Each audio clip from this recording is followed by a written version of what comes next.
What sport teaches discipline, routine, commitment, and healthy eating habits all at once? For Javier Salas, this was discovered through his high school powerlifting experience. Now, a Del Mar College student, we sat down with Salas as he explained how he has turned his passion into opportunity in pursuing powerlifting further. After high school powerlifting was about to end, I knew I wanted to continue powerlifting, but there was really no gyms in Corpus.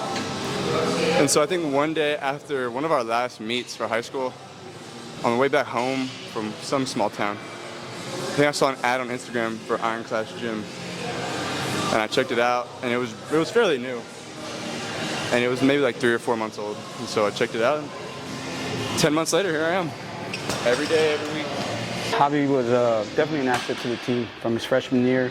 He may have not thought so, but just working his numbers all the way to his senior year, qualifying for state twice, medaling at state twice, being a leader in the weight room, working hard, showing by example. He was most definitely an asset, and it was hard to replace him leaving as far as leadership and stuff. So he definitely helped the team. My favorite part about powerlifting is being able to spend time with like-minded people, other powerlifters, and just create a bond, and y'all bond over one thing that you love or both love. My first introduction to powerlifting was my freshman year of high school.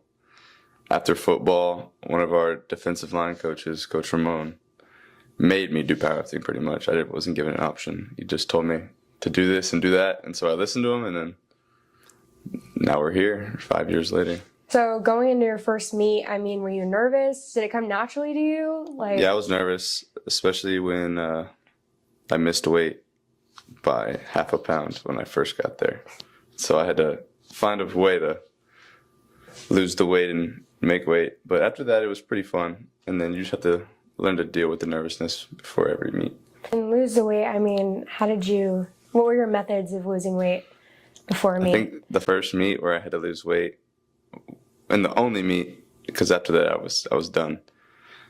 I ran 2 miles the night before with a whole bunch of sweaters and jackets and trash bags and all that stuff to sweat it all out.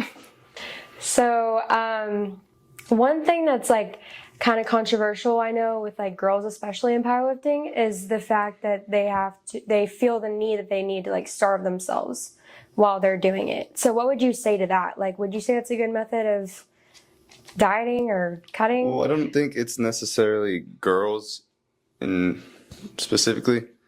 It's more of everyone that doesn't really have the knowledge of what they need to do in order to diet properly or cut properly. And it comes with age. Especially in high school powerlifting, you're in your first 2-3 years of lifting. You don't really know what you're doing. You're experimenting. So I think maybe if we do a better job of educating the youth on what's safe and what isn't, and what's effective and what's not, it'd be a lot better. Was that something that you personally struggled with your first year? My first year, it was my first meet, and then after that I decided not to cut and just be in a higher weight class, so I didn't have to mess with any of that stuff, so thankfully no. So do you think powerlifting is more of a mental struggle or physical? Because I know people say, when you're lifting, it's kind of this is a mental thing in my head, I can get this weight. Yeah, I would say it's a tough mental task. I'd say it's more mental than physical because anyone can lift, but to have the ability to lock in and really commit fully to a weight that you're not comfortable with or you've never done before and just beat the mental battle in your head of I can't do this and convince yourself otherwise, it takes a lot, day in and day out. And over time, I think you'll realize it's a more mental thing as you progress in the powerlifting. Was there a moment for you in high school when you realized, this is what I want to keep doing, after you graduated? Yeah, I feel like every kid that played a sport in high school wants to end up, continuing their career after high school.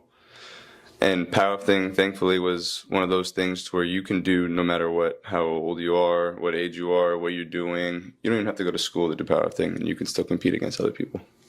And so I think that's a really cool experience, and I took advantage of it. Did you have coaches that motivated you too, like that were role models? Oh yeah, in a way? of course. I've had Coach Ramon mainly was And he was your high school coach. yeah, he was my high school coach. I spent a lot of time with him, not only powerlifting, but football, being from summer to spring, or summer to winter, and then powerlifting being from winter to spring. And then you're just with him pretty much every day, all year. And I took multiple classes that he offered. So I was pretty much with him maybe 5+ hours every day for 3-4 years. So he was like a second dad pretty much. I saw him a lot. And yeah, he's the one that motivated me to progress and made me get better, taught me things, and I'm thankful for it. Yeah, that's an amazing thing. So I know that high school powerlifting is a lot different than college powerlifting. So kind of talk a little bit about that.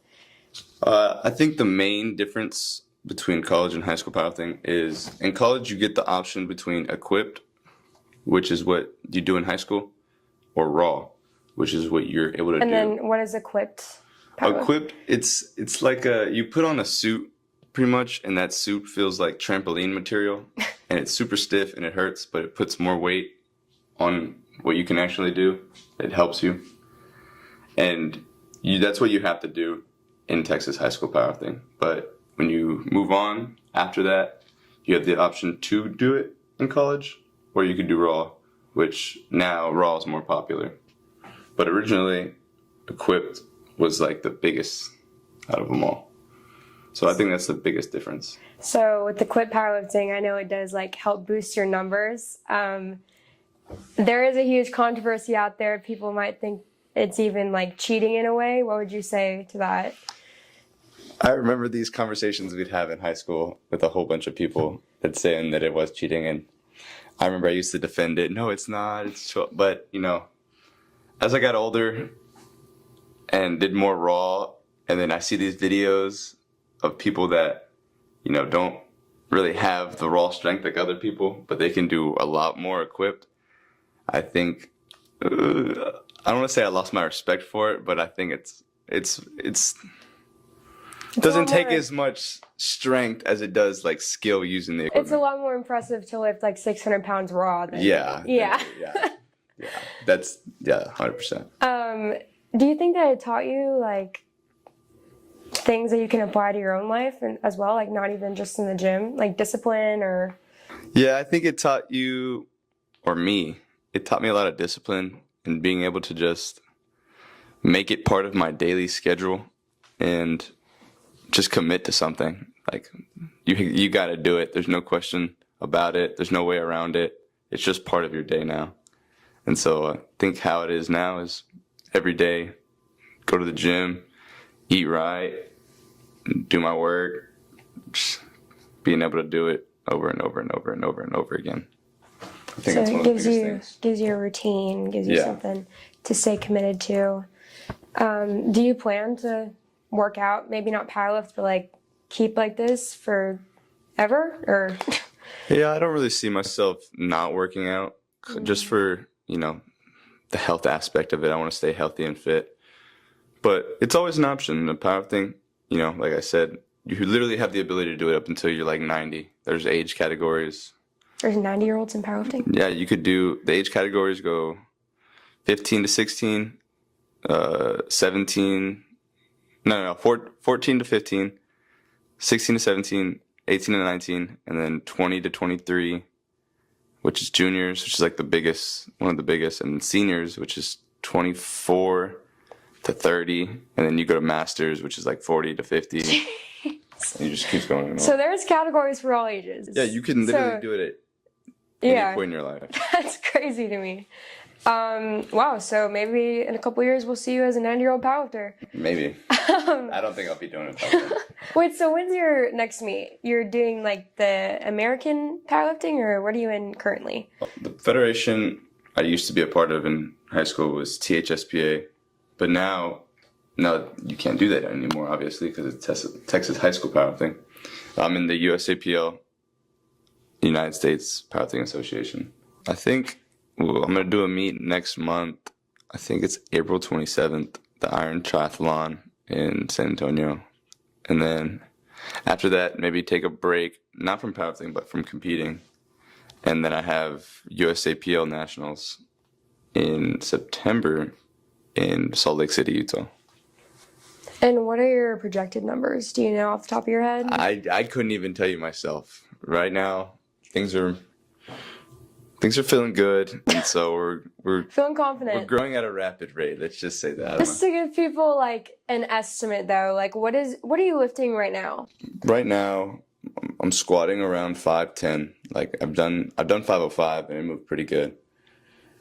Bench press, the most I've done is 315 for 2, and we're still trying to figure that out. And deadlift, the most I've done is 606 pounds. And what's your favorite lift? Deadlift. Really? Yeah, it's always been my favorite. It's just fun. Oh wait, so okay, here's my other question. Do you think that sumo deadlift is cheating? Explain sumo deadlift for people who might not know. Okay, so a regular deadlift would be your feet, together, maybe like 6 inches apart. Sumo is when you have wide legs, and a lot of people say it's cheating. I think it's cheating. It's easier. It's definitely easier, but it's allowed in the rule book. So no cheating. But you do straight leg. Yeah, I do. Yeah. I do. I am considered a sumo cheater. Anything to get those numbers up. Yep.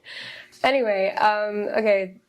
Would you ever consider like coaching like others did for you? Yeah, I for sure considered it, especially, after having some good coaches in my life. They show you a couple things and you just take lessons from them, and then you really implement that into your everyday life. So yeah, I've considered, but I want to be more of like a helping hand in the community, not really coaching for money, but someone that you can rely on to help teach you and help guide you in the right direction, and just be a figure that is willing to help all the time.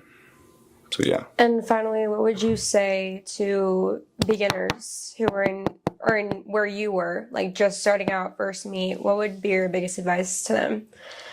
Don't be scared. Just keep doing it. Do it over and over and over again. You'll get there someday. But yeah, just have fun. Don't take it too serious.